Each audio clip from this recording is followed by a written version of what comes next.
Ayun. Magandang araw po sa ating lahat mga kaibigan. Ito, patuloy tayo sa paggawa, no? So ito, dinala sa atin ang isang fan at binilhan po ng may-ari ng motor, ano, mga kaibigan, at hindi po niya naikabit dahil dito pa lang ayaw nang umikot. Ibig sabihin ay sobra ang higpit, hindi talaga iikot yan pagka ganun, ano, mga kabalita. So yun ang nais po nating ibahagi sa inyo lahat mga kaibigan. At once again, sa mga hindi pa naka-follow o naka-subscribe sa ating channel, ayun, ikisuyo ang inyong lingkod ng mga kabalita. Ito na, umpisa natin. So bakit hindi makaikot ang ating shafting? Ibig sabihin sobra ang higpit. Mahigpit, ano? Ba't naka-yellow ka din? Kailangan may play ho yan, ano, pagka ganun mga kaibigan, at hindi talaga iikot. Hindi rin na pwede na sobrang luwag. Ano pala yan? Ilaw ang camera? Sakto lang, ano mga kaibigan. Oh, naka-flash. Ano natin? Naka-flash. Hindi ko alam. Ikaw na magalis. Ngayon, double check natin to. Ang mga fan ngayon ay labas na. So sobrang init. Doon sa mga medyo may kaya, aircon. Ayan. Sana all naka-aircon, ano mga kaibigan. Yun. Kano kuryente mo? Ito, bakit naman pala iikot? Natanggal ang bushing. Ayun o. Hindi talaga iikot. At yung ano, syempre pag bumili po tayo ng motor na bago, i-condition po natin yung shafting ay puro kalawang, hindi naman pwede na ganyan. Hindi porke bumili tayo ng motor ay good na po. Hindi po, kasi kaya nga po nasira ang motor natin dahil dito, ano, higpit ang ating pag-ikot at puro kalawang. O, ibig sabihin papalitan muna yung mga parts na yan, gaya po ng bushing at yung shafting, ano mga kaibigan.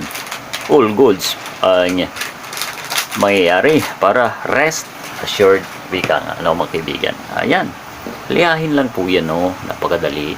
Ayan, tapos tanggalin yung flower lock dito.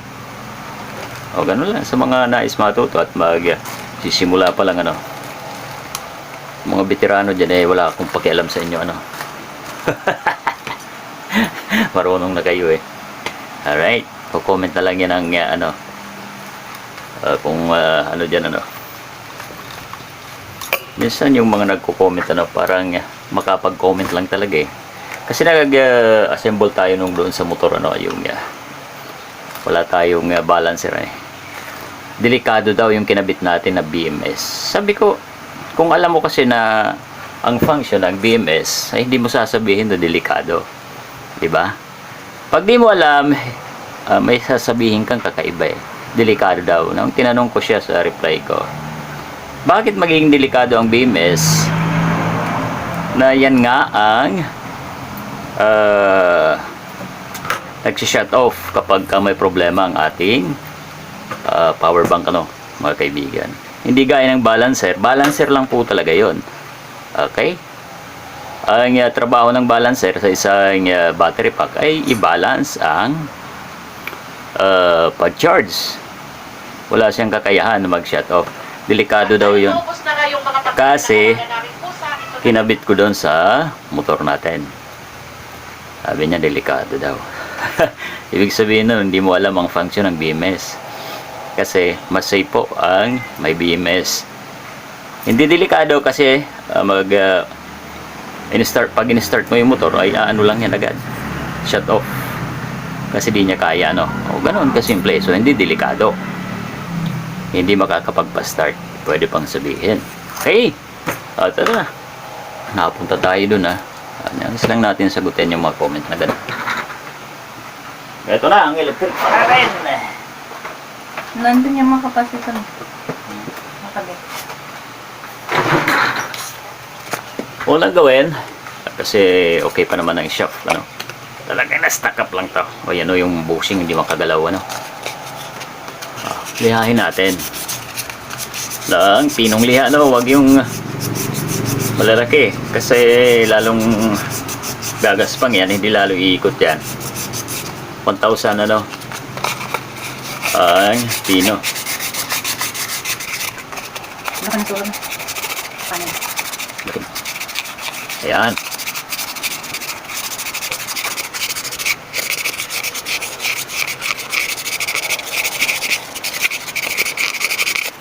Gaspang pa rin pinalawang ng mga kabalita.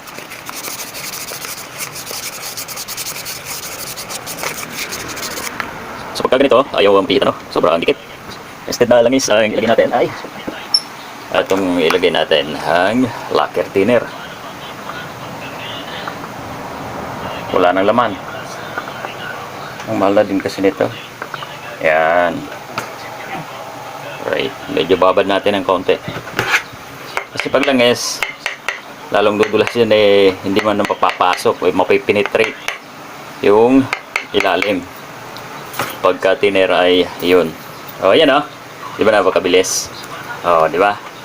Kung langis yun, ay mahirap. Saka na natin lihain ang part na kinalawang o kung saan siya sa stack up. Ano? Ganyan lang yan.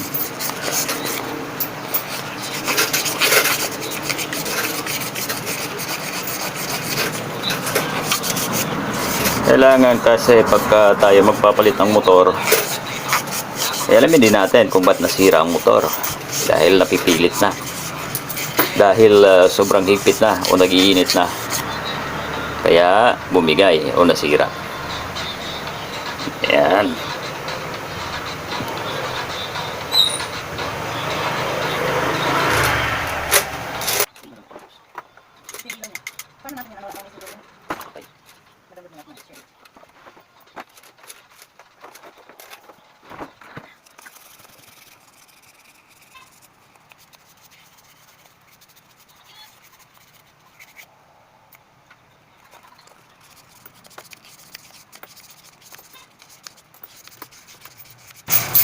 So yan ano, yung gap na yan, minsan hindi dyan makadaan ng bushing ano. Lihahin nyo din po, ano. Lihahin din po yan ano. Kasi yung kanto, o yun, ito na. Kita nyo, ayaw pa rin. Then yan nagkakaproblema. So doon sa mga baguhan ano, na magre-repair pa lang ay nag-iisip sila ano, huwag na lang kaya palitan ng bushing. Tagaan lang po yan, ayan. Mamaya ay aalis din yan.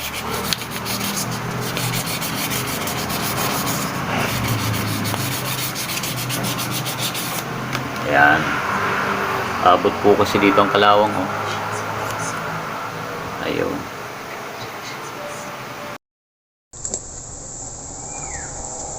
Ito na, mga kabalita, ano, nalginis na natin at pwede na ang bushing ano. O, yan, nalagay na. Liha lang ang katapat. Tula rin tayo dito yung spacer ano, na plastic. Importante yun. Kita nyo naman, bagong-bago ang motor natin.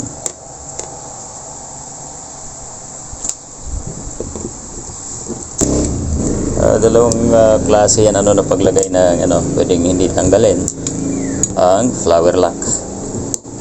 Pwede rin na tanggalin yan diretso. Buko natin. Ayun o. Pwede na. Palitan natin ang bago. Ilaw. Ayan o. Dalawa. Yung.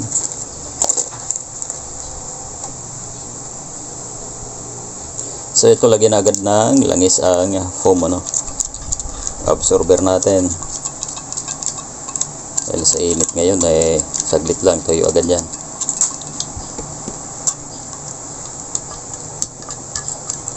Yan.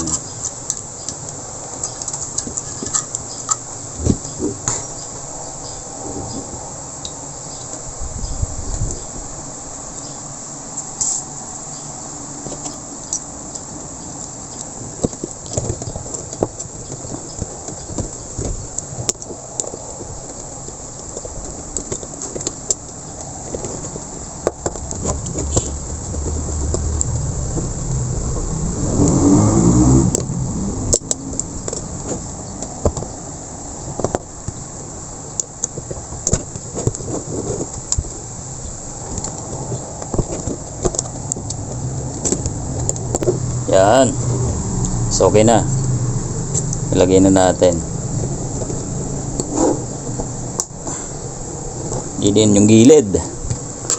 Hindi pwede nagagalaw ang ating bushing ano. Alright. So goods na.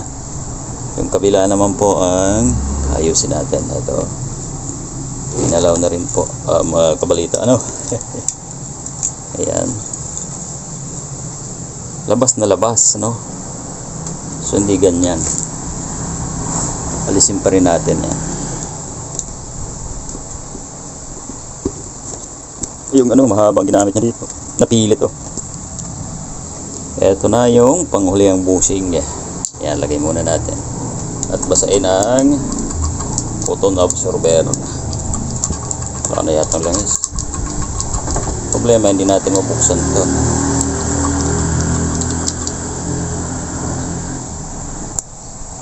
Yan na, nagkarga po tayo ng langis na ubusan mga kaibigan. No? Ayan. Yung langis po na ginagamit ko dito ay yung para doon sa motorsiklo, yung hindi pa gamit. Yan ang linaw, di ba? Kasi na-try ko yung gamit na medyo may mga namumuo na. Mas maigi yung ganito. Yan.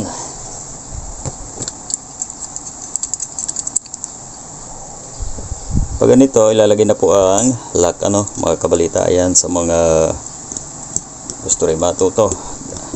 Ayan o. Handahan, may mga mahirap nito ibalik. So ito medyo ano, mabait siya no.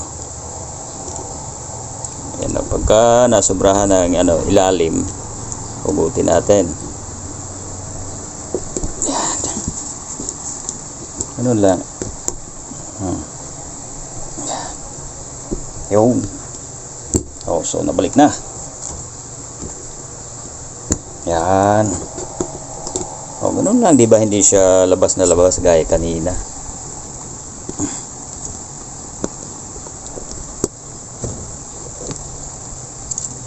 Yung. Takin natin ng kaunti para lumapat lahat. Ang dilim ng cellphone natin. Wala na tayong matutong vlog mga kabalita.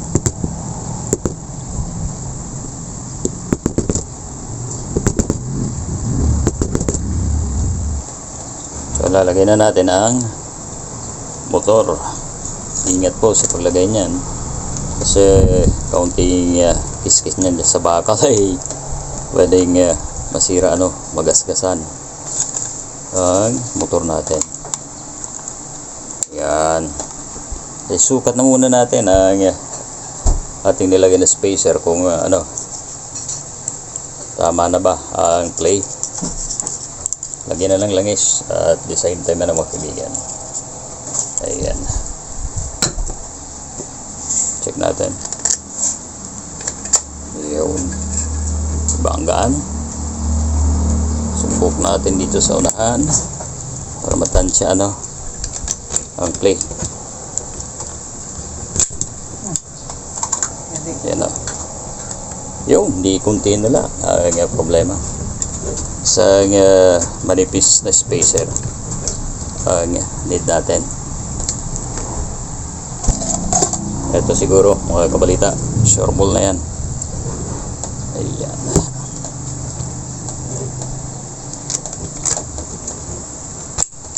Yo. Yan, pwede na. O diba mga kabalita, syempre kanina ay higpit. Paano po makakaandar yun ano? Iinit po ang motor natin sa ganon. At masisira po. Yan. Okay, ilalak na po natin mga kaibigan para matest. Ito po ay palit motor ano? Dinala sa atin na bumili na ng motor ang may-ari mga kaibigan at tayo na lang ang magkakabit. Hindi niya tapos kasi nga nahigpitan na doon agad sa pagkabit niya ng housing, hindi makaikot at hindi pa rin niya na-i-wiring or naikabit ano, ang kanyang mga wire. Kailangan higpit din po yan ang screw natin kasi may time na pansin ako na may nagdala binuksan din ay hindi niya higpitan kasi daw hindi makaikot, hindi po kasi yung sukat niya na sakto po.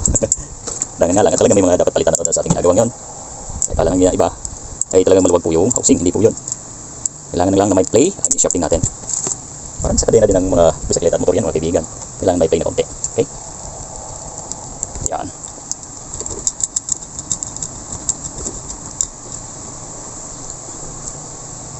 O, yun. O, yun. Tapos. Imposible na hindi umiikot ng napakaganda yan, oh. Bago ang bushing, yung shaft ay okay pa naman, mga kabalikat. So, yan na. Saan na kaya ang lock niya? Ito, tanggalin natin yung switch para makapaghinang tayo ng maayos. Bago ilagay ang wiring.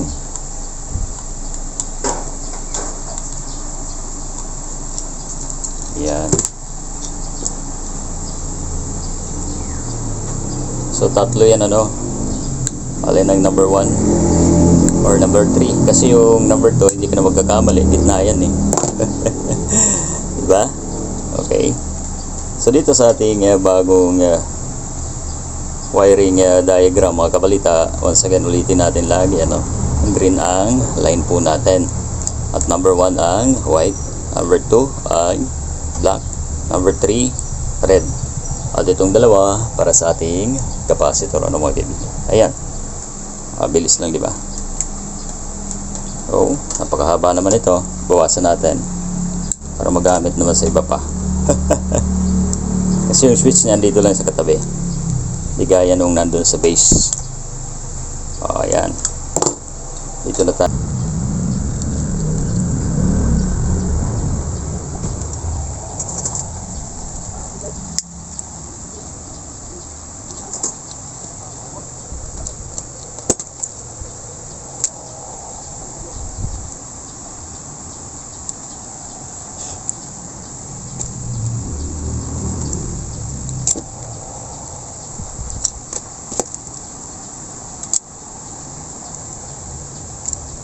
So, ito, mga kapalitan, nalagyan natin. Capacitor na lang ang wala, Ayan. Check natin yung dalawang capacitor nung papagawa kung pwede pa.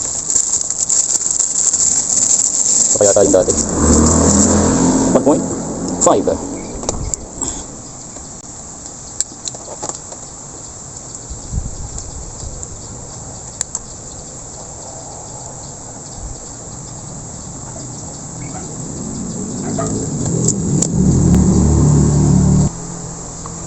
Ito na, yung capacitor, mga kaibigan.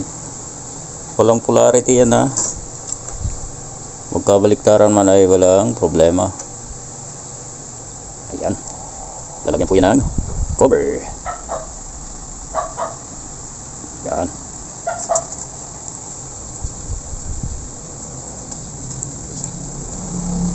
Sinkable. Yan na.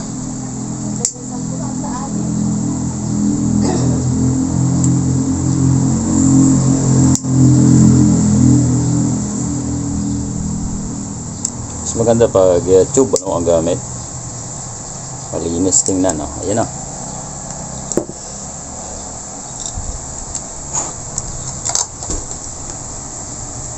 Pagito muna natin ang switch.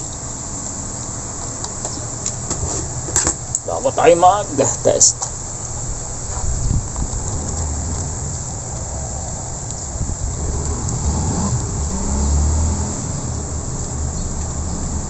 Na mga kabalita, siyempre test na natin kung iikot na ba ng normal ang ating ginawa. Palit motor, ayan, check natin. Ayun, goods. Okay, so ganun lang kasimple. Yan, okay na. Test na natin ulit. Okay. Off muna natin, off. Right. 1. Yun. Ang lakas. Number 2. 3. Ayos na ang ating unit, mga kaibigan. Thank you po sa inyong pagtutok sa ating video na ito.